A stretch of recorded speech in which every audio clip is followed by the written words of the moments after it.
நிறைய பண்ணது பிரணவ் தான். ஸோ இட்ஸ் பீன் நடுவில் டீ குடிக்க போயிட்டாங்க. ஹாய், வந்திருக்க எல்லாருக்குமே வணக்கம். அண்ட் இது என்னோட முதல் மேடை. அண்ட் அவங்க கற்றுலாம் என் ஃப்ரெண்ட்ஸ் தான், வேறு எதுவும் தப்பாக எடுத்துக்க வேண்டாம். ஸோ ஃபர்ஸ்ட் ஆஃப் ஆல் இந்த படத்தில் உள்ளே வந்ததுக்கு காரணமாக இருந்த இவர் துரை அண்ணா அண்ட் தேவ், அவங்க 2 பேருக்குமே ஒரு பெரிய தேங்க்ஸ். அண்ட் இந்த படத்தை டைரக்ட் பண்ண கிஷோர் அண்ணா அவருக்கும் வந்து பெரிய தேங்க்ஸ். ஏன்னா ரொம்ப ஜாலியாக ஒர்க் பண்ணோம் நாங்கள்.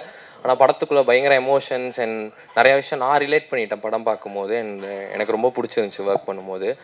அண்ட் அதே மாதிரி இந்த படத்தில் வந்து 8 பாடல்கள் அந்த மாதிரி ஒரு ஸ்கோராக எல்லாமே இருக்கும், எல்லாமே வந்து தனியாக இல்லாமல் அந்த மாதிரி ஒரு ஜோனில். அண்ட் இந்த மேடையில் வந்து நான் நிறைய தேங்க்ஸ் சொல்லிக்க விரும்புகிறேன். ஏன்னா இது ஃபர்ஸ்ட் இதாக இருக்குது. And thanks to my parents, எல்லாமே வந்திருக்காங்க, உங்களுக்கு தேங்க்ஸ். அண்ட் என்னோடய ஃப்ரெண்ட்ஸ் எல்லாருக்குமே thanks.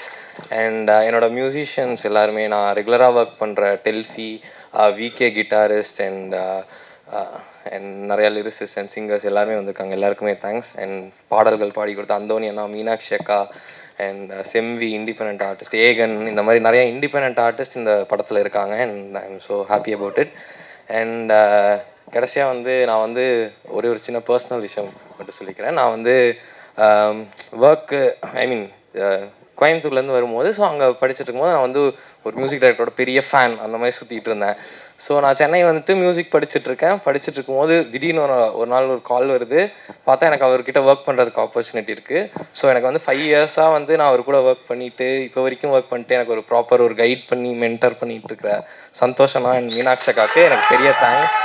So and thank you all, எல்லோரும் வந்ததுக்கு ரொம்ப தேங்க்ஸ். அண்ட் சீக்கிரம் பாடல்கள்லாம் வெளியே வரும். ஸோ உங்களுக்கு எல்லாருக்கும் பிடிக்கும்னு நினைக்கிறேன். அண்ட் படம் 21st ரிலீஸ் ஆகுது, எல்லோரும் போய் பாருங்கள். அண்ட் கண்டிப்பாக எல்லாருக்கும் பிடிக்கும்னு நினைக்கிறேன். தேங்க்ஸ். Thank you bro, thank you. நாங்கள் அப்படிலாம் விட்டுற மாட்டோம், உங்கள் முதல் மேடை. ஸோ இப்போது நம்ம அந்த மொமெண்ட் வந்துருச்சு. சந்தோஷ் சார், நீங்கள் ப்ளீஸ் ஸ்டேஜுக்கு வந்து உங்ககிட்ட இருந்து இப்படியான நல்ல படத்தை கொடுத்துருக்கக்கூடிய, நல்ல பாடல்களை கொடுத்துருக்கக்கூடிய பிரணவ் பற்றி ஒரு சில வார்த்தைகள் சார். பரவாயில்ல, வச்சு நீங்களே வச்சுக்கோங்க. எல்லாருக்கும் வணக்கம். அவர் சொன்ன செம பொய் ஒன்று சொன்னார். அந்த பொய்யை மட்டும் ஃபர்ஸ்ட் சொல்லிட்டு அப்புறம் நான் உள்ளே போகிறேன். Okay sir. தாங்க முடியல, இவர் காலேஜில் இருந்தாராம். இங்கே கால் கேட்டு பாருங்களா, நான் உனக்கு கால் பண்ணேண்ணா? இல்லைண்ணா, விக்ரம்ண்ணா, மேனேஜர். கிடையாது. ஆமாண்ணா, நான் உண்மையை சொல்கிறேன் சார். சொல்லுங்கள், தயவுசெய்து அது உண்மையை சொல்லுங்க. இவர் எனக்கு சொல்கிறாராம். சொல்லுங்க. அவங்க விக்டரி ஸ்டோர்னு எங்கள் ஏரியாவில் ஒரு பயங்கரமான அந்த கடையில் சாப்பிட்டு தான் நாங்கள் இவ்வளோ பேர், ஒரு மிகப்பெரிய இண்டஸ்ட்ரியில் ஒரு 20 பேர் இருக்கும். அந்த கடையில் தான் சாப்பிட்றோம். இவங்க பாக்கியா இருக்காங்க, அவங்களோட கடை தான். ஓகே, அங்கே நான் வந்து ஜென்ரலாக ஸ்டூல் போட்டு உட்காந்துட்டு போகிறவங்க வரலாம் கலாய்ப்பேன். ஓகே, அப்போ வந்து இவன் வந்து என்ன ஸ்கூல் ஆப்ரேஷன் தான் இப்போ காலேஜ் ஸ்டார்ட் பண்ணுறேன். அதை ஸ்கிப் பண்ணிட்டல, அதை மட்டும் தான் சொல்ல போகிறேன். ஸ்கூலா பண்ணி காலேஜாடா? காலேஜ் படிக்கும்போதில்ல வெறும் கவர் ஒன்று எப்படி சுற்றிட்டே வந்தான். எதுக்குன்னா நெய் வாங்க வந்திருக்கான் கடைக்கு. விக்டரி ஸ்டோரில் நெய் வாங்க வந்துட்டு நெய் வாங்கிட்டு இப்படியே வெளியே போகும்போது இப்படி தான், நான் அவங்க கூட ஒர்க் பண்ண ரெடியாக இருக்கேன், நான் ரெடியாக இல்லைப்படா அப்படின்னு நினச்சிட்டேன். அதுக்கப்புறம் ஒரு 4-5 வருஷம் இருக்கும். அது 4-5 வருஷம் 3 இயர்ஸ் ஆயிடுச்சு. ஓகேங்களா, அது உண்மை. அப்போ அதே கடையில் நான் அதே ரோலில் தான் இருந்தேன். அப்போ இவன் வரான். இவன் எப்படி வந்தான்னா, இவன் வந்து நடக்கிறதோட ஓடுறது ஸ்லோவாக இருக்கும். ஓகேவா, அவன் வந்து நடந்து வரானா ஓடி வரானே தெரியல, எப்படி வந்தான். அண்ணாண்டு ஒரு மாதிரி நெளிஞ்சு வந்தான். என்னடா இப்போ ரெடி ஆகிட்டியா அப்படின்னு. ஐயோ ரொம்ப தப்புனா, அப்போனா அப்படி கேட்டிருக்கவே கூடாது, ஸோ ஸ்டூபிட் அந்த மாதிரிலாம் சொன்னான். சரிப்பா அப்படின்னு அனுப்பிட்டேன். அப்புறம் அவங்க அம்மா வந்தாங்க. பையன் ரொம்ப நல்ல பையங்க, யாருக்குமே கெடுதல் நினைக்க மாட்டான், அவனுக்கு ஒரு வாய்ப்பு கொடுங்க. அதுக்கெலாம் வாய்ப்பு கொடுக்க முடியாது, போங்க மேடம்னு சொல்லி அனுப்பிட்டேன். அப்புறம் அங்கேருந்து மெதுவாக வந்து ஒரு யூடியூப் ஒரு லிஸ்ட்டு மாதிரி கொடுத்தான். இதில் நான் மியூசிக் பண்ணது கொஞ்சம் கேட்டு சொல்லுங்கன்னா, கேட்டால் பயங்கரமாக இருந்தது. ஒரு குவார்டரில் ஒரு பீஸ் பண்ணியிருந்தான். அப்போ தான் எனக்கு கால் நடந்துச்சு. அப்புறம் வந்து விக்டர்கிட்ட சொல்லி, விக்டர் அவனுக்கு கால் பண்ணிங்கன்னா நல்லா பண்ணுறான் விக்டர், என்ன ஆச்சு தெரியல, நம்ம திட்டினது அவன் சீரியஸாக எடுத்துக்கிட்டான் போல் அப்படி. அதுக்கு முன்னாடி நான் கொஞ்சம் இன்னும் திட்டினேன், அது நான் இப்போதைக்கு போடான்னு சொல்லிட்டேன். ஓகே, அது செம்மையாக இருந்தது அந்த மியூசிக். எனக்கு அன்றைக்கி வந்து அப்பா செம்மையாக இருக்கே, என் கூட ஒர்க் பண்ணியாடா அப்படின்னு கேட்டேன். கண்டிப்பாக பண்ணுறேன்னா இப்போ ஃபஸ்ட்டு கர்ணன் கர்ணன்லாம் ஃபஸ்ட்டு ஒர்க் பண்ணோம். அந்த இன்டர்வெல்லாம் இருக்குல்ல, அதுலேருந்து இப்போ வாழை, கல்கி, பாரிஸ் ஜெயராஜ், ரெட்ரோ எல்லாமே என்னோட எல்லா படத்துலையும் ஒரு எப்படி ரத்தீந்தர் சொன்னார்ல அது மாதிரி ஒரு எக்ஸிக்யூட் பண்ணுற ஃபுல்லாக ஸ்பெல்லிங் மிஸ்டேக் வரும், ஃபைல் நேமே கண்டுபிடிக்க முடியாது. அந்த இந்த ஸ்கில் கிடையாது. மியூசிக் பயங்கரமாக ஒர்க் பண்ணி தந்து அண்ட் அந்த இப்போ ரெட்ரோவில் கூட அந்த அந்த கடல்ல இருந்து உள்ளே போயிட்டு வருவார்ல அந்த அந்த சீக்வன்ஸ் வந்து பிரணவ் தான் அந்த சீக்வன்ஸோட. அப்புறம் ஜிகர்தாண்டா டபுள் எக்ஸ்லாம் செம. கல்கியில் வந்து அந்த வீரான்னு ஒரு சாங் தீம் வரும்ல, அது கர்ணனில் அந்த இன்டர்வல் போர்ஷன். அப்புறம் அந்த போலீஸ் ஸ்டேஷனில் வந்து இதெல்லாம் வந்து சிங்கிள் ஹேண்டாக வந்து ஒரு பயங்கரமான பெட் கிரியேட் பண்ணி எனக்கு ஒரு வெரி ஃபியூ அசிஸ்டன்ஸாக எனக்கு வந்து நிறைய மியூசிக் ப்ரொடியூஸே பண்ணுவாங்க. நான் யூஸ்வலாக நானே பண்ணிடுவேன். ஏதாவது ஒரு 2 வேலைக்கு தான் இருக்கும். நானே எலக்ட்ரிஷியன், ப்ளம்பர் எல்லா வேலையும் வீட்லேயே பார்த்துட்டு இருப்பேன். வெரி வெரி ஃபியூ பீப்புள் தான் என் கூட ஒர்க் பண்ணி மியூசிக்கும் ப்ரொடியூஸ் பண்ணி சேர்ந்து நம்ம அப்படி ஒர்க் பண்ணுவோம். அதுமாதிரி வெரி வெரி ஃபியூவில் நிறைய பண்ணது பிரணவ் தான். ஸோ இட்ஸ் பீன் நடுவில் டீ குடிக்க போயிட்டாங்க.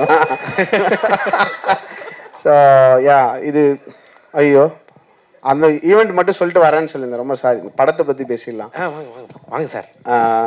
எனக்கு வந்து ஒரு வாட்டி டில்லி பாபு சார் கால் பண்ணேன். எனக்கு யாரெல்லாம் தெரியாது. நான் வந்து ப்ரொடியூசர் டில்லி பாபு. அப்போ ஏர்லி டேஸ் நினைக்கிறேன். Maragatha Naanayam I think one of the first films அது. மரகத அடுத்த 2-3 செகண்ட் ஃபிலிம். அப்போ தான் ரொம்ப ஏர்லி டேஸ். அப்போ கால் பண்ணி என் கூட ஒரு மியூசிக் அசிஸ்டண்ட்டாக ஒர்க் பண்ணிட்டு இருந்தார். திபு நீலன் தாமஸ்ன்னு சொல்லி. அவர் உங்கள் அசிஸ்டன்ட் தானா அப்படின்னு கேட்டேன். ஏன்னா எனக்கு ரொம்ப பேர் ஒர்க் பண்ணலன்னு தெரியும்.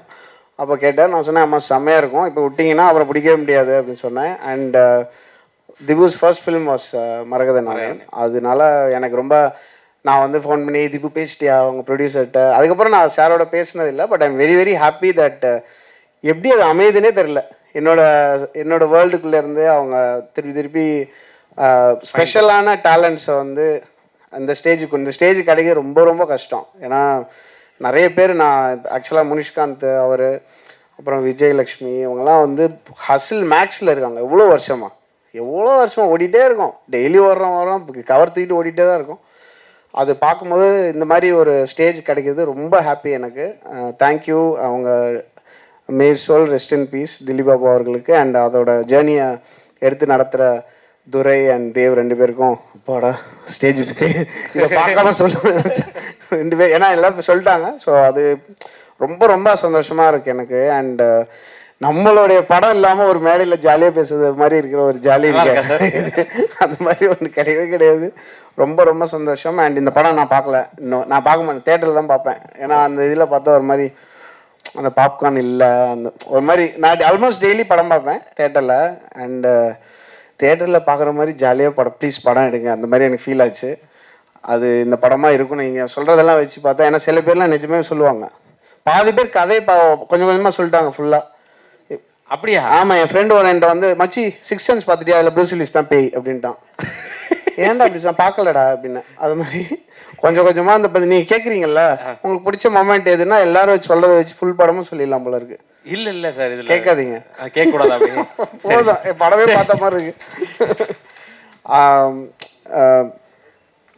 இந்த படம் நல்லா பெரிய லெவலில் போகும்னு நான் நம்புகிறேன். ஏன்னா some of the directors very close. நான் அங்கேயே கேட்பேன், என்ன சார் நல்லா இருக்கா, என்ன நல்லா இருக்குன்னு சொல்லலாமா அப்படிலாம் கேட்பேன். ராஜமுருகன்ட்ட கேட்டேன், சார் நிஜமாவே நல்லா இருக்கு சார் அப்படின்னாரு. எனக்கு ரொம்ப ஹாப்பி. இது நல்லபடியாக போய் இந்த டீமுக்கு ஒரு பிக் பூஸ்ட் ஆஃப் ஒர்க் வரணும் அப்படின்னு ஆசைப்பட்றேன். அண்டு நல்ல படங்களில் ஒர்க் பண்ணுற மாதிரி ஒரு ஹாப்பினஸ் எதுலேயுமே கிடைக்காது ஆர்டிஸ்ட்டுக்கெலாம். எங்களுக்கெல்லாம் வந்து நாங்கள் வந்து எங்களுக்கு தெரியும் படம் ஒர்க் பண்ணும்போது என்ன ஆக போகுதுன்னு தெரியும். பட் நம்ம சோல்ஃபுல்லாக ஒர்க் பண்ணும்போது என்ன ஆகும்னா அதோட ரிசல்ட்டை நம்ம கண்டுக்கவே மாட்டோம். இந்த இது செம்மையாக இருக்குது, அதை நம்ம ஒர்க் பண்ணோன்னா சூப்பராக இருக்கும் அப்படின்னு சொல்லி. அண்ட் ரத்தீந்தர் பேசும்போது ரொம்ப ஹாப்பியாக இருந்தது. அவரோட கோ டைரக்டராக இருந்து அண்ட் அவர் பார்த்தாலே இது செம்ம ஹஸ்லிங் பண்ணுற ஒரு டைரக்டர் தான். இந்த ஃபுல் கேங்குக்குமே என்னுடைய முழு கங்க்ராச்சுலேஷன்ஸ் விஷஸ் எல்லாம் கொடுத்துக்கிறேன். அண்ட் என் கூட அசிஸ்டன்ஸாக ஒர்க் பண்ணி இல்லை என்னோடய டீமில் கோராக இருந்து மியூசிக் கம்போசர்ஸாக இருக்கிறவங்க சில பேருக்கு தேங்க் பண்ணணும்னு நினச்சேன் இன்றைக்கி. ஃபஸ்ட்டு யாருக்கு வந்தது படம், ஷான்ரால்டனுக்கு வந்தது. அதுலேயும் மும்தாஸ் பட்டி நீங்கள் இன்வால்வ்டு. அது ஃபஸ்ட்டு வந்தது காதல் சொதப்புவது எப்படி வந்து செகண்ட் வந்து அதான் ஃபஸ்ட்டு பண்ணியிருந்தான். ஓகே. ஷானு, அப்புறம் பிரதீப் குமார், அப்புறம் திபு, சுஷின் ஷியாம், அப்புறம் ஜேக்ஸ் பிஜாய், வேறு யாரெல்லாம், அந்தோணி அண்ணன் என்னோட கோர் டீம் கம்போசர் அந்தோணி தாசன், வேறு யாரெல்லாம் அண்ணா நிறைய பேர் இருக்காங்களே, நிறைய. சாரி, நான் ஒரு லிஸ்ட்டே போட்டிருந்தேன், எனக்கு ஃபோன் பார்த்து வராது. ஆதித்யா ரவீந்திரன், நிறைய விஜய் நாராயண், நிறைய பேர் இருக்காங்க. இவங்க எல்லாருக்குமே என்னுடைய விஷஸ். அண்ட் பிரணவ் ஒழுங்காக பண்ணுறா, செம்மையாக பண்ண, செம்ம டேலண்ட்டு.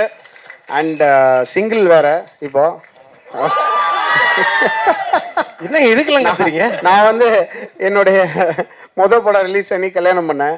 நீ அட்லீஸ்ட் லவ்வாவது பண்ணு. கண்டிப்பாக கேர்ள்ஸ் இப்போ மிஸ் பண்ணீங்கன்னா வேற லெவலில் மிஸ் பண்ணியிருப்பீங்க. குறியீடு மாதிரி யாருக்குமே இடைஞ்சல் பண்ணாத தப்பு நினைக்காத குழந்தைங்க இது. அந்த மாதிரி நான் சொல்லி கேட்டுக்கிறேன். ரொம்ப நன்றி. அவ்வளோதான். Thank you sir. மீனாட்சி மேம், நீங்கள் ஒரு சில வார்த்தைகள் பிரணவ் ப்ரோ பற்றி பேசுனீங்கன்னா நல்லாயிருக்கும். பாருங்க, பல பேரோட கோரிக்கை. அவங்க பிரணவ் வந்து லிட்ரலி ஃபேமிலி. பிரணவ் நல்லா பண்ணும். அண்ட் பிரணவோட மியூசிக் வந்து எவ்வளோ லேடாக இருக்கும், எவ்வளோ விதமான பாரிஸ் ஜெயராஜ் மாதிரி ஒரு படமும், வாழை மாதிரி ஒரு படமும், கர்ணன் மாதிரி ஒரு படமும் வந்து ஒரே ஸ்பேஸில் ஒரே டைமில் வந்து ஒர்க் பண்ணக்கூடிய ஒரு composer. And I think it's an amazing new addition. ஒரு புது ஸ்ட்ரிங் ஆஃப் கம்போசர்ஸ் வராங்க இப்போது தமிழில். நடுவில் 2012 to 18 கிட்டத்தட்ட ஒரு 200 கம்போசர்ஸ், புது கம்போசர்ஸ் வந்துட்டே இருந்தாங்க. அதுக்கப்புறம் ரொம்ப நாளாக வந்து ஒரு புது சவுண்ட் ஒரு புது கம்போசர் வந்து இல்லாமல் இருக்கேன்னு நம்ம ஃபீல் பண்ணிட்டு இருந்தோம். இப்போ there's a new wave of amazing new composers coming. அதில் Pranav will be one of the best இந்த லாங் டேர்ம் நான் நம்புகிறேன். அது நடந்தால் ரொம்ப சந்தோஷமாக இருக்கும். Thank you sir, thank you so much. நீங்கள் ஃபங்க்ஷனுக்கு வந்து அவரை நீங்கள் நடிக்க போகிறீங்களாமே? நடிக்கிறீங்களா? நடிச்சிட்டிங்களா? கொஞ்சம் என்ன சார் திடீர்னு இது என் பக்கம் வண்டி திரும்புது? இல்லை பயங்கரம் சூப்பர்யா. எப்போ நடிச்சிங்க? சார் இப்போ தான் சார், போன வருஷம். வாவ் சார், நம்ம டூரிஸ்ட் ஃபேமிலியா? ஆமாம் சார். ஆமாம் தெரியவே இல்லையா? நான் தான் சார். அது அந்த ஆமாம், படம் செம்மையாக இருக்கும்போது நம்ம கேரக்டர்ஸ் யாருன்னே தெரியாமல் இருக்கும்ல. Super, great. Sorry sir. No problem sir, பெரிய வார்த்தை sir. Thank you sir, thank you so much. So நீங்கள் வந்து அவரை வாழ்த்தது மட்டும் இல்லாமல் என்னையும் வாழ்த்து ரொம்ப நன்றி. ஸோ மிடில் கிளாஸ் பற்றி பேசுனது ரொம்ப தேங்க்யூ சார். ரொம்ப நன்றி. அண்ட் இந்த பேர் சமங்க, அதாவது இந்த செஸ்ஸில் விளையாடுவாங்கள்ல, chess.comனு ஒரு வெப்சைட் இருக்குது. நான் யோசிப்பேன் எப்படா அந்த வெப்சைட்டை பிடிச்சிங்க, ஏன்னா எவ்வளோ பேர் அந்த வெப்சைட்டுக்காக ஓடுவாங்க. இந்த மிடில் கிளாஸ் யாருமே யோசிக்கலன்னு தோணுச்சு. செம பேர். அந்த பேர்லேயே ஒரு ஆட்டோமேட்டிக் சக்ஸஸ் இருக்குது. படம் கொஞ்சம் நல்லா இருந்தாலே செமையாக பற்றிக்கும். சூப்பராக இருந்தால் I hope this will be huge blockbuster for all of you. Super sir. Thank you sir. உங்களோட வருகைக்கு நன்றி. பிரணவ் சூப்பர். பிரணவ் டைட்டில் நீங்கள் வந்து ரொம்ப சிலாகச்சு பேசினதுனால, ஸோ ஒரு மிடில் கிளாஸ் மெமரிஸ் இந்த மாதிரி ஏதாவது நீங்கள் ஷேர் பண்ணீங்கன்னா சார், ப்ளீஸ் சார். எனக்கு மிடில் கிளாஸ் மெமரிஸே லேட்டாக தான் வந்தது. ஏன்னா நான் அவ்வளோ தரமட்டத்தில் இருந்தேன். ஆமாம். ஒரு வாட்டி வந்து பெங்களூரில் ஒர்க் பண்ணுறதுக்கு எனக்கு ஒரு வாய்ப்பு வந்தது. அப்போ நான் வந்து ஃப்ளைட்டில் போனதே இல்லை, 2004 அப்புறம். அப்போ வந்து அதனால ஃப்ளைட் டிக்கெட் வேணும், அப்போ தான் போக முடியும் அப்படின்னா ஓகே அப்படின்ட்டாங்க. அப்புறம் பேமெண்ட் வந்து 5000, வேறு லெவல். ஏன்னா அது அப்போ லிட்டரே எனக்கு செலவே கிடையாது, ஒன்றுமே கிடையாது. அப்போ நான் போயிட்டு பெங்களூர் போயிட்டேன், திரும்பி வரேன். ஸோ என்கிட்ட என்னென்னா காசு எல்லாமே தீரும்போது நான் ஒரு சிடி கவரில் வந்து சில்லறை வச்சுருப்பேன். அந்த சில்லறையில் தான், அந்த சில்லறை டச் பண்ணுறோன்னா நம்ம எக்கனாமிக் டிசாஸ்டர் வந்துச்சுன்னு அர்த்தம். ஸோ நான் அந்த சில்லறையில் எடுத்துகிட்டு தான் போகிறேன் பெங்களூருக்கு. எப்படி பேமெண்ட் கொடுத்துருவானுங்க 5000 அப்படின்ட்டு. போகும்போது அப்படியே ஷேர் ஆட்டோவில் போனேன். ஏர்போர்ட் வாசலில் உள்ளே விட மாட்டாங்கள்ல, அப்படியே உள்ளே போயிட்டு பெங்களூர் போயிட்டு திரும்பி அவங்கள ட்ராப் பண்ண சொல்லிட்டு வந்துட்டேன். அந்த கவரில் வந்து 150 ரூபா தான் இருக்குது, பாக்கி 200 ரூபா வச்சுருந்தேன். திரும்பி வரும்போது ஃப்ளைட்டில் வந்து குலுக்கல் முறையில் டிவி வின் பண்ணிட்டேன். ஓகே, அதுக்கு டேக்ஸ் மட்டும் 300 கட்ட சொன்னாங்க. ஓகே, அப்போ வந்து இறங்கிட்டு நான் வந்து ஷுர் அப்படின்னா, என்னோடய வாலெட் நான் வந்து இங்கே விட்டேன் அந்த மாதிரி சொல்லி இந்த 150 எடுத்து கொடுத்தேன். அந்த 150 பார்த்தோன்னே அவனுக்கு தெரிஞ்சு இவன் 150 இதுக்குள்ளே 150 இருக்குன்னு சொல்லிட்டான் தெரியாமல். அந்த மாதிரி வாலெட்டை மறந்து வச்சுவேன், கரெக்டாக சொல்லுவான், எண்ணி பார்த்துட்டு வருவான், அது தெரியாமல் சொல்லிட்டேன். அதை கொடுத்தோன்னே அவங்க 150 போட்டு எனக்கு அந்த ஒரு 1 வீக் அப்புறம் அந்த டிவியை அனுப்பிச்சி விட்டாங்க. அது வரவே இல்லை எனக்கு. ஏன்னா எனக்கு அந்த கொரியருக்கு பே பண்ணுறதுக்கு முடியல, எனக்கு ஃபோனும் ரீச் ஆகாது, ரீசார்ஜ் இல்லை, அப்படியே ஒரு சைக்கிள் ஆஃப் நத்திங்னஸ் இருக்கும். அது வந்து போயிட்டே தான் இருந்தது. ஆனால் எனக்கு தெரிஞ்சு சென்னைக்கு வந்து எக்கனாமிக்காக நம்ம கஷ்டப்படுறோம்ல, அது வந்து வாண்டடாக பண்ணிக்கிறது தான் நினைக்கிறேன். நம்மளை தானே வரோம், அந்த எஃபர்ட் போடுறோம், அந்த எஃபர்ட் என்றைக்கா ஒரு நாளைக்கு அது ஃப்ரூட்ஃபுல் ஆகும். அதுக்கு வெயிட் பண்ணோம் அப்படின்னா கிடைக்கும். சம்டைம்ஸ் நம்ம ஒரு பாயிண்டில் வந்து ஒரு மாதிரி ஒன்று செட் ஆகும், ஒரு மாதிரி அரைகுறையாக ஒன்று செட் ஆகும். நம்ம ஒரு விஷயத்துக்கு போகும்போது பாதியில் வேறு ஒன்று செட் ஆகும். சில பேர் அதில் போயிடுவாங்க, அப்படியே அதுக்குள்ளே வந்து ஒரு லவ், அதுக்கப்புறம் ஒரு கார், இஎம்ஐ, அது அப்படியே ஒன்று வந்துடும். அந்த செட்டப்புக்குள்ளே மாட்டிப்போம். அதுக்கப்புறமும் பரவாயில்ல, இன்னும் கொஞ்சம் ஹசில் பண்ணி நம்ம பிடிச்சதை செய்வோம். சம்டைம்ஸ் பிடிச்சதை செஞ்சதுக்கு நமக்கு ரிவார்ட்ஸும் இருக்கும். அந்த லைஃப்பில் தான் நான் இப்போ இருக்கேன். ஏன்னா ரொம்ப ரொம்ப கஷ்டப்பட்டது உங்களுக்கு தெரியும், அதெல்லாம் வந்திருப்பீங்க. ராஜமுருகன்லாம் நான் ஒரு ஸ்டூடியோ கட்டும்போது ஸ்டூடியோலேயே மாட்டிக்கிட்டார். ஏன்னா ஏணி கீழே விழுந்துருச்சு, ஏணி போட்டு தான் மேலே போகணும் ஸ்டூடியோவுக்கு. ஏணி கீழே விழுந்துருச்சு, ராஜமுருகனை காணோம். நாங்கள் தேடுறோம், குக்கு படம் அவர் பண்ணும்போது தான், எங்கடா ராஜமுருகன் காணோன்னா ஃபோன்லாம் அவர் இப்போ கூட இன்னும் அந்த இந்த ஃபோன் தான் வச்சுருக்காரு, 3310 மாதிரி ஒன்று வச்சுருக்காரு. ஃபோன் ஆஃப் கிஃப். அப்புறம் நாங்கள் போய் ஸ்டூடியோவுக்கு போனால் ஏணி கீழே இருக்குது. சார் சார்னு சவுண்டு கேட்டுச்சு மேலேருந்து. அந்த மாதிரி நான் சொன்னேன், சார் ஞாபகம் இருக்கா சார் ஸ்டூடியோவில் தொலைஞ்சிங்களே, எப்படி மறக்க முடியும் அப்படின்னு சொல்லி. ஸ்டூடியோவில் அவர் மாதிரி இதாயிட்டார், அங்கேயே தூங்கி சவுண்டு கேட்காது இல்லை ஸ்டூடியோவில். அந்த மாதிரிலாம் நடந்திருக்கு. பட் சென்னை வந்து ஒரு எப்படி சொல்கிறது, ஒரு பேங்க் மாதிரி. கொஞ்சம் கொஞ்சமாக இங்கே ஒரு லோன் வாங்கிட்டோன்னா தப்பிச்சிக்கலாம். பிடிச்சதான் பண்ணுறது இதுதான். இதான் என்னுடைய ஒரு ஒன் ஆஃப் த, இது ரொம்ப டீசெண்டான ஸ்டோரி, அதனால சொன்னேன். புரியுது சார். ஏன்னா இப்போ பேசும்போது யாரோ சொன்னாங்க மிடில் கிளாஸ்ன்றது கனவுகளை சுமந்துக்கிட்டு இருக்கக்கூடிய ஒரு கூட்டம் அப்படின்னு. ஸோ உங்களுக்கு அந்த கனவுன்றது, இப்போ நீங்கள் ஒரு பெரிய ஸ்டேஜ் இருக்கீங்க, இந்திய சினிமாவில் ரொம்ப முக்கியமான ஒரு மியூசிக் கம்போசராக இருக்கீங்க. ஸோ நீங்கள் உங்களோட ஃப்ளாஷ்பேக் டேஸில் உங்களுக்கான கனவுன்றது இருக்கும்ல, மிடில் கிளாஸ்ன்ற. என்னோட கனவு எப்பயுமே என்ன இருக்குன்னா, என்னோட பெஸ்ட் எக்ஸ்பீரியன்ஸ் எல்லாருக்குமே கிடைக்கணும்னு ஆசைப்பட்றேன். ஸோ நம்ம இப்போ எனக்கு ஒரு ஹசில் இருந்தது, அந்த ஹசிலுக்கு எனக்கு ஒரு செம்ம எக்ஸ்பீரியன்ஸ், செம்ம பிளெஸ்ஸிங் கிடச்சிருக்கு. அண்ட் இது எல்லாருக்கும் கிடைக்கணும் அப்படின்னா நம்ம வந்து ஒரு கரப்ஷன் ஃப்ரீ பொலிட்டிக்கலாக இருக்கிறவங்க வந்து நிஜமாவே எல்லாம் நல்லா இருக்கணும், நிஜமாவே நல்லா இருக்குன்னு நினைக்கிறது எவ்வளோ ஈஸி யோசிச்சு பாருங்கள். அதுக்கு எஃபர்ட்ஸ் எடுக்கணும்ல, அது ரொம்ப ஈஸியாக எடுக்கலாம். இப்போ எனக்கு வந்து ஸ்ட்ராட்டஜிக்காகவும் என்ன பண்ணணும்னு தெரியும், ஒரு பெரிய மூவ்மெண்ட்டாக க்ரியேட் பண்ணணுனால என்ன பண்ணணும், ஆல்மோஸ்ட் எல்லாருக்குமே இன்றைக்கி தெரியும், எல்லார் கையிலையும் உலகத்தோட எல்லா நாலேஜும் இருக்குது. ஸோ அந்த மாதிரி பொலிட்டிக்கலாக ஒரு பெரிய ஷிஃப்ட் வரணும்னு நான் ரொம்ப ஆசைப்பட்றேன். என்னோட ஆசை வந்து லாங் டேர்மில் வந்து எல்லாருக்கும் எனக்கு கிடைச்ச இந்த ஹாப்பினஸ் அண்ட் எக்ஸ்பீரியன்ஸ் கிடைக்கிறதுக்கு நம்ம ஒரு டூலாக இருக்கணும்னு நினைக்கிறேன். அவ்வளோதான். Super sir. ஸோ தொடர்ந்து எங்களை என்டர்டெயின் பண்ணிட்டே இருங்க. ஆமாம். ஸோ நீங்கள் படம் நமக்கு வந்து ஒன்றும் இல்லை, ஒரு நெக்ஸ்ட் 2-3 மாதத்துக்கு நம்ம எவ்வளோ வேணால் சாப்பிட்லாம் அப்படின்ற மாதிரி இருக்குது. அதுவே எவ்வளோ பெரிய லக்ஸரி தெரியுமா? அந்த அட்லீஸ்ட் அதாவது கிடைக்கணும் இல்லையா எல்லாருக்கும். அதுக்கு நம்ம என்னால் முடிஞ்ச நம்ம என்னோட ஒர்க் பண்ணுற எல்லாருமே எங்கள் வீட்டை சுற்றி, இப்போ பிரணவெலாம் எடுத்திங்கன்னா அந்த லெஃப்ட் ரோட்டில் போனீங்கன்னா பிரணவ் இருப்பான், அந்த செல்லே திபு இருந்தான். ஸோ அதுதான் என்னுடைய ட்ரீம். அந்த ட்ரீம் ரியலைஸ் ஆகிட்டு இருக்கு ஃபாஸ்ட்டாக, which is happy. Super sir, super. So உங்களை தொடர்ந்து நாங்கள் வந்து பயங்கரமாக எங்களை என்டர்டெயின் பண்ணிட்டே இருக்கீங்க. அதை கீப் இன்ஸ்பைரிங் பண்ணுங்க சார், கீப் என்டர்டெயின் பண்ணுங்க சார். Thank you so much. நீங்கள் படம் பார்க்கல, தியேட்டரில் தான் பார்ப்பேன், இப்படிலாம் பார்க்க மாட்டேன், வித் பாப்கார்ன்றதை நீங்கள் சொன்னீங்க. ஸோ படம் பார்த்துட்டு உங்கள்ட்ட இருந்து எப்பயாவது தான் இந்த ட்வீட் இந்த மாதிரி விஷயங்கள்லாம் வரும். இதுக்கு ஒரு வீடியோவே நீங்கள் வந்து எங்களுக்காக ஒரு வீடியோ ரெக்கார்ட் பண்ணி போடுவீங்கன்னு நாங்கள் எதிர்பார்த்துட்டு இருக்கோம் சார். ஸோ க்ளோஸ் டு கனெக்டடாக இருக்குது உங்களுக்கு இந்த படம். So expecting sir. தேங்க்யூ.